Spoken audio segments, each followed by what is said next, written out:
Here we go. Isa akong royalty from England. Direct descendant ni Queen Elizabeth. Baliw. Eto si Eya, Ambitious frog? Kokak. ang medyo pangit na may-ari ng diary. 3,500 kada buwan, 1 month advance, 1 month deposit, 5,000 deposit sa Meralco, 2,500 sa tubig, 4 kayo sa kwarto, bawal ng tila ng boyfriend, saka bawal mag-alaga ng aso. O ano, kukunin mo ba? Hindi na ho. May boyfriend kasi ako eh. Hindi nga. Sige na ho, kahit anong trabaho, desperado na ho ako eh. Good luck. Sana magtagal ka. You don't have to be rude. Tama! Sino to? Si Cross, ang crush ng bayang pogi nga. Monster naman. Ang anak ko is human, but also he is half halimaw. Mukha mo pala yun. Akala ko connected dots. Ay! Pangit na nga. Lampa pa. Hi, kilala mo ba si Cross Sanford? Eto naman si Lori, ang half-British BFF ni Eya. Alam mo, ewan ko sa'yo kung ba't nagustuhan mo yung tao na yan. Elementary classmate ko na si Cross. I always got bullied. Lagi niya akong pinagtatanggol. I would like you all to meet my girlfriend. Si Cross, sigurado ka? Sinadya ko yun para mas lalo kanilang paginitan. So you and your pimples will be miserable.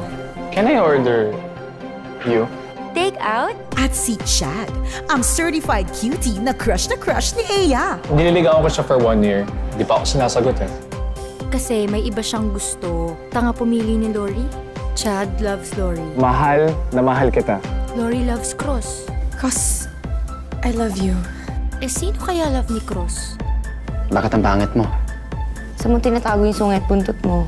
Pag di ka dumating, patay ka sa akin. Para mapansin ka man ni Cross. Kasi bagay kayo. Inihahandog ng Viva Films, sina James Reid, Yasi Pressman, Andre Paras, and Nadine Lustre. Gusto niyang pakita sa lahat ng tao, wala siyang kailangan kahit na kanino. Sa isang kwento ng pag-ibig na di mo inaasahan. Para sa taong di mo inaakala.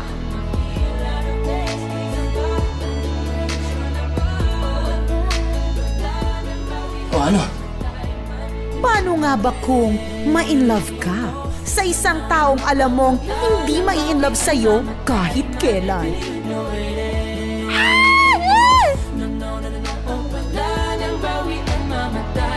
Sige na. Maganda ka na. Diary ng Pangit. Come here. Body heat. Ano? Huwag kang maarte. Hindi ka maganda. Directed by Andoy Ranay. Sa April 2 na.